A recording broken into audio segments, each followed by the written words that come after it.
Dégustation littéraire. La série littérature de Chandail et Chignon. Le podcast des médiathèques de Saint-Médard-en-Jalles. Marc Lévy, vous êtes écrivain et le deuxième invité de la saison 3 des dégustations littéraires cheminées ensemble des médiathèques de Saint-Médard-en-Jalles. À cette occasion, vous avez accepté de répondre à quelques questions pour notre podcast Chandail et Chignon. Afin de mieux vous connaître, je commence par la question que je pose à tous nos invités. Pouvez-vous nous donner 3 choses que vous aimez et 3 choses que vous n'aimez pas ? 3 choses que j'aime, cuisiner, lire et être avec mes enfants. Parfait. Et 3 choses que vous n'aimez pas peut-être ? Rester trop longtemps éloigné de mes enfants quand je suis en tournée. Qu'est-ce que je n'aime pas ? Il n'y a pas beaucoup de choses que j'aime pas finalement. On peut s'arrêter là. Ouais. Quels sont les moments clés de votre expérience d'écrivain ? Vous parlez dans le processus d'écriture ou dans Non, dans votre histoire d'écrivain. La rencontre avec Spielberg, ça a été un moment clé. C'est une bonne question. Les moments clés, l'écriture des enfants de la liberté. C'était un exercice d'écriture complètement différent. C'était la première fois que je mettais en scène des gens qui avaient vraiment existé, donc ça posait d'autres problèmes d'écriture, c'est-à-dire il fallait non seulement raconter leur histoire, mais il fallait aussi rester très fidèle à l'esprit et à l'état d'esprit des personnages pendant cette période de l'histoire. Donc ça a été un moment clé de l'écriture. Puis le moment, je pense, où j'ai vraiment pris du plaisir dans l'alternance des genres. C'est-à-dire le passage, par exemple la première fois que j'ai commencé à écrire des thrillers, et ça aussi, ça a été un moment clé parce que c'est une façon de se remettre en question à chaque fois et de réaborder l'écriture avec une approche différente. Vous habitez à New York depuis 2008, je crois. Oui. Imaginons qu'un ami vienne vous voir, il n'a qu'une journée à passer avec vous. Où l'amenez-vous à New York ? D'abord dans mon quartier, parce que c'est un quartier qui est moins visité que les autres et qui est un quartier assez passionnant, qui est le village. Ensuite, je l'emmènerai se promener sur le long de la Hudson River, sur la High Line, qui offre une perspective de la ville assez incroyable, puisque c'est une ancienne voie de chemin de fer en hauteur qui a été réaménagée en promenade, et on traverse tout le meatpacking à la hauteur à peu près du 3e ou 4e étage d'un immeuble, donc ça donne des perspectives sur la ville assez saisissantes. Je l'emmènerai dans des clubs de jazz de New York, et puis bon, bien sûr il y a la grande tournée des musées de New York, parce qu'il y a des musées absolument fabuleux. Et puis je l'emmènerai se promener aussi un peu dans l'East Village, dans Nolita, qui est un quartier que je préfère à Soho. Et puis en général j'emmène mes amis, alors si le temps le permet, à Central Park, parce que c'est un incontournable, bien sûr. Le MoMA, qui est absolument inouï. Le Whitney Museum, qui est un musée que j'aime beaucoup, qui est le musée de l'histoire américaine. Sacrée journée. Ça fait déjà une sacrée journée, ils en auront plein dans les pattes. Et pour la pause déjeuner ? Et pour la pause déjeuner, c'est une bonne question. Là, il n'y a que l'embarras du choix. Là, vous me posez une colle, parce que comme ça, à choisir, il y en a tellement. Et plutôt dans la rue ou plutôt un resto particulier ? Non, la street food, elle est meilleure à Brooklyn qu'à New York. Honnêtement, à New York, la street food, c'est pas... À Brooklyn, il y a plein de ces camions, enfin, surtout à la belle saison. Non, je l'emmènerai dans un petit restaurant de poissons qui s'appelle Mary's Fish Camp. Très très vieux restaurant de New York, mais qui a gardé son authenticité. Et puis je l'emmènerai, il y en a tellement, puis ça n'arrête pas d'ouvrir et de fermer à New York. Et bon, on a bien parlé de l'heure du déjeuner, pas du dîner. Oui, tout à fait.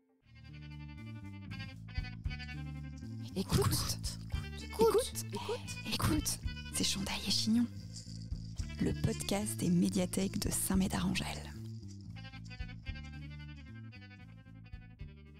Est-ce que vous avez un souvenir particulier dans votre parcours d'écrivain ou même personnel avec les bibliothèques ?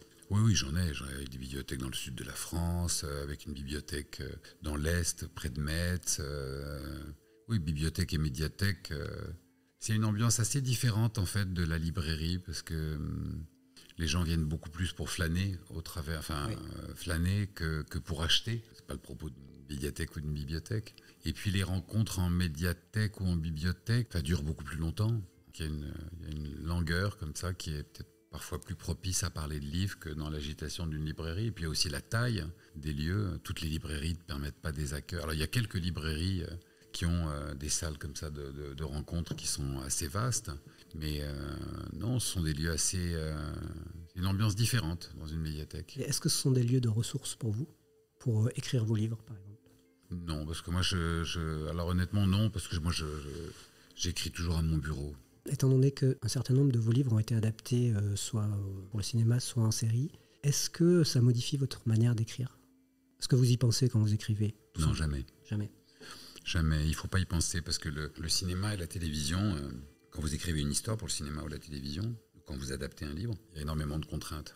Il y a des contraintes budgétaires, et puis vous avez des contraintes de faisabilité, qui sont assez importantes, qui sont des contraintes techniques, des contraintes d'espace.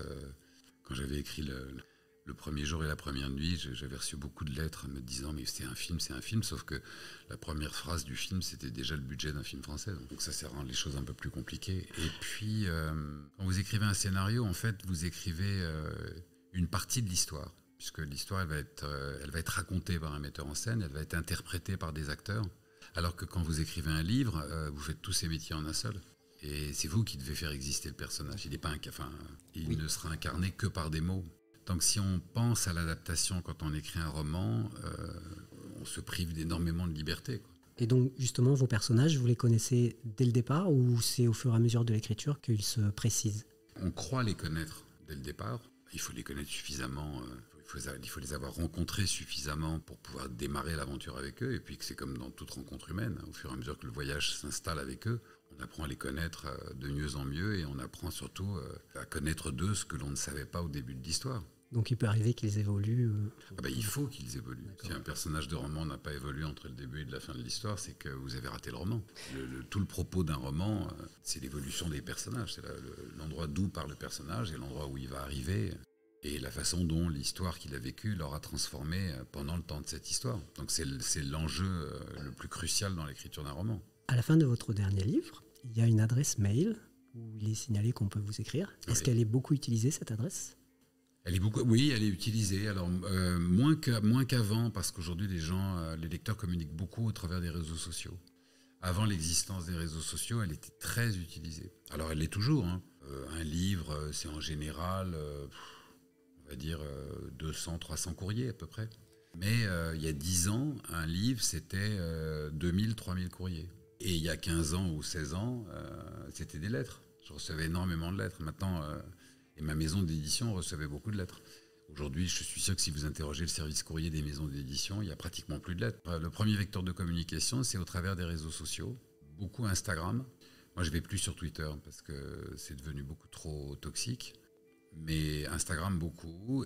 En premier, les réseaux sociaux. En deuxième, les mails. Est-ce que c'est vous qui gérez ou non? Il y a quelqu'un qui... C'est vous qui gérez, d'accord. Oui, alors c'est pas moi. Moi, je réponds à tous mes mails. C'est ma boîte mail. Donc si j'envoie un message, vous allez le lire? Ah oui.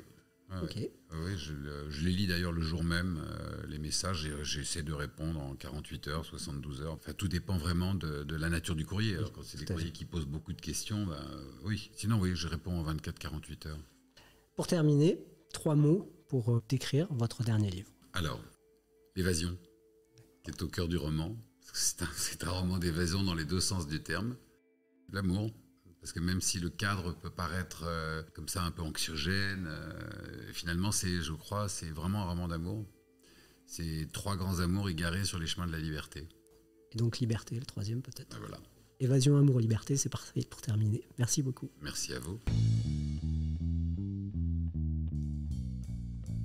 Semez vos envies et cultivez votre curiosité en attendant le prochain podcast des médiathèques de Saint-Médard-en-Jalles. Abonne-toi. Dégustation littéraire. La série littérature de Chandaille et Chignon. Le podcast des médiathèques de Saint-Médard-en-Jalles.